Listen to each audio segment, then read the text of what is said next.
भाई सम्यक दृष्टि के किसी भी प्रकार के सप्त भय नहीं होते, सम्यक दृष्टि के संकादि दोष नहीं होते। तो अब वही ये बात अध्यात्म शास्त्रों में, चरणानुयोग शास्त्रों में खूब कही है, लेकिन करणानुयोग तो कहता है कि साहब भय प्रकृति जो है 8वें तक जाती है, लोभ 10वें तक जाता है, तो ये कैसे है।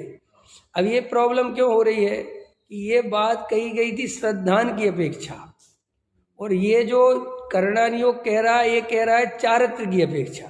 तो करणानुयोग को चारित्र की अपेक्षा माने उसके चारित्र में जो कमी है वो अलग चीज है, और जो उसका श्रद्धान सम्यक रूप परिणमन हुआ है, जो उसकी श्रद्धा सम्यक हुई, वो अलग चीज है। अब ये प्रॉब्लम इतनी बड़ी है कि दुनिया में जितने भी लोग हैं, अच्छे अच्छे साधु नहीं समझ पाते प्रॉब्लम।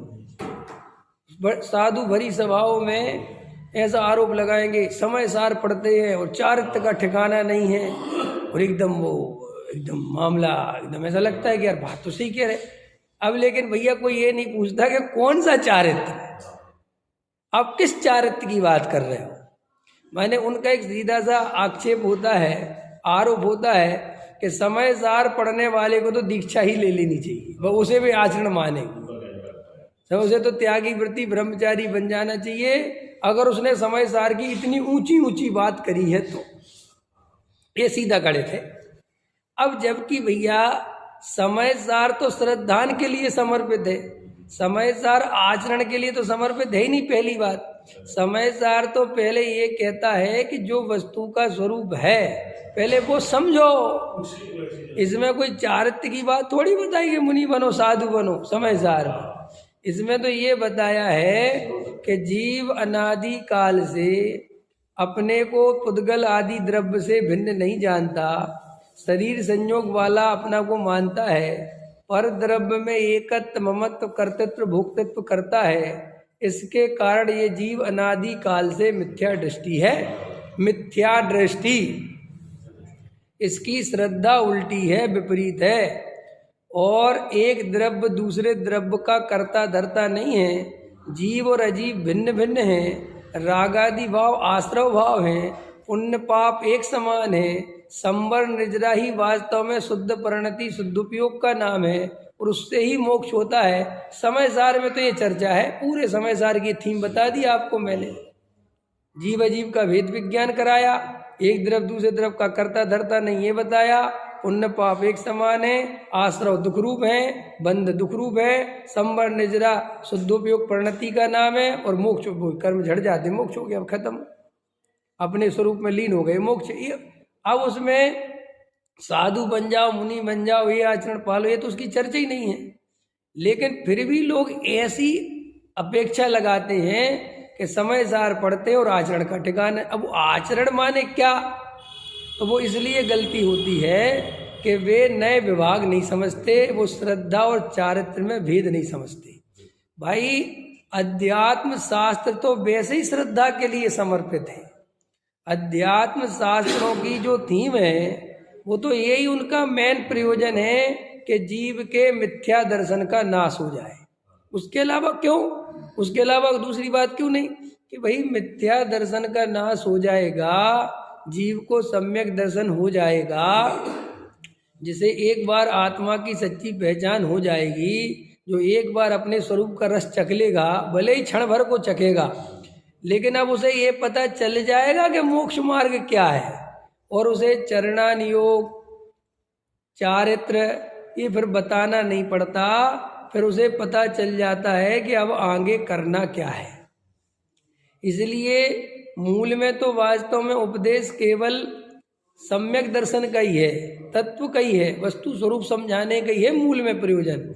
एक बार जीव को सम्यक दर्शन हो जाए फिर तो अपने आप उसके चारित्र में वृद्धि धीरे धीरे होती ही रहती है। हाँ, वो चारित्र में जिसके वृद्धि नहीं होती या जिसका जीवन नहीं बदलता, तो वो भी तुम बाहर से बदला हुआ देखना चाहते हो, अंदर से तो हर किसी का बदलता है। जो स्वाध्याय में रोज बैठेगा, समय सार आदि ग्रंथों को पढ़ेगा, उसके जीवन में अंदर से तो परिवर्तन आता ही आता है। अब तुम बाहर का जो परिवर्तन देखना चाहते हो वो तो 5वां गुण स्थान होगा उसका। जब उसके प्रथमादि होगी तब वो आचरण दिखेगा, उसके पहले तो दिखेगा नहीं। और बाकी किसी की कसाय मंद होती है तो वो थोड़ा बाहर में ये त्याग कर दिया, वो त्याग कर दिया, मैं आज से ये नहीं खाऊंगा, ये नहीं करूंगा, मैं एक ही बार खाऊंगा, ये नहीं, वो थोड़ा वो अलग है वो। लेकिन उसे हर किसी पे नहीं लादा जा सकता, हर किसी के ऊपर नहीं कहा जा सकता कि तुम समयसार पढ़ते हो तो तुम्हें ऐसा होना चाहिए। लेकिन उसके अनंतानुबंधी संबंधी राग दिन पर दिन टूटता है, पर द्रव्य में एकत्व ममत्व टूटता है, वो धीरे धीरे टूट, ऐसा नहीं है कि आप एकदम से आज ही सुनोगे और आज ही टूट जाएगा। तो अध्यात्म शास्त्रों में श्रद्धा की मुख्यता से कथन है, और श्रद्धा ही पलटना मेन प्रयोजन है पहले नंबर पर। अगर श्रद्धा पलटी, सम्यक दर्शन हुआ तो वह बात हो गई। और फिर जो सम्यक दृष्टि के सारी प्रशंसा है वो उसी अर्थ में श्रद्धा के संबंध में, आचरण के संबंध में नहीं है। इसलिए यहाँ पर जो टोडरमल जी साहब कह रहे हैं कि सम्यक दृष्टि के कहीं तो लिखा कि 7 भय नहीं होते, और फिर गणना योग कहता है कि सम्यक दृष्टि के 8वें गुण स्थान तक भय कसाय होती है, 10वें गुण स्थान तक लोभ कसाय होती है।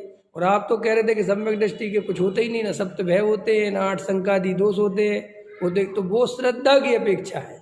तो अगर अपन ये भेद समझेंगे तो अपन कभी कंफ्यूज नहीं होंगे। और ये भेद समझना इतना आवश्यक है, इतना आवश्यक है कि जो ये भेद नहीं समझेगा वो सम्यक दृष्टि नहीं हो सकता। समझ लो, इतना इतना जरूरी है भेद समझना श्रद्धा और चारित्र का। ये जो श्रद्धा और चारित्र का जो लोग भेद नहीं समझते वे हमेशा क्रिया कांड से श्रद्धा सुधारते हैं, क्योंकि उनके दिमाग में ये रहता है कि आचरण पालेंगे तो श्रद्धा सुधरेगी। वो उससे सब गड़बड़ होती चली जाती है। और वो बाहर से वो दिखता भी वैसे ही है कि हम पहले कुछ नियम व्रत ले लें, कुछ त्याग व्रत ले लें, पहले पात्रता बना लें, फिर हम श्रद्धा बल देंगे। वो वहाँ से वो मिस्टेक हुई, फिर वो होती ही चली जाती है। और आपकी वो सारी पूंजी जो शक्ति और सामर्थ्य है वो ऐसी पर में खर्च हो जाती है। तो फिर आप करें क्या?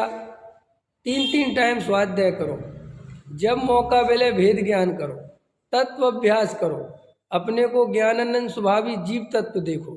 एक द्रव्य दूसरे द्रव्य का कर्ता धर्ता नहीं है, इसको बार बार अंदर में अनुभव करो। रागादि विकारी भाव दुखरूप हैं, मेरे से भिन्न है, भेद पूर्वक खेद। रागादि भाव कैसे होने चाहिए? भेद पूर्वक खेद होना चाहिए।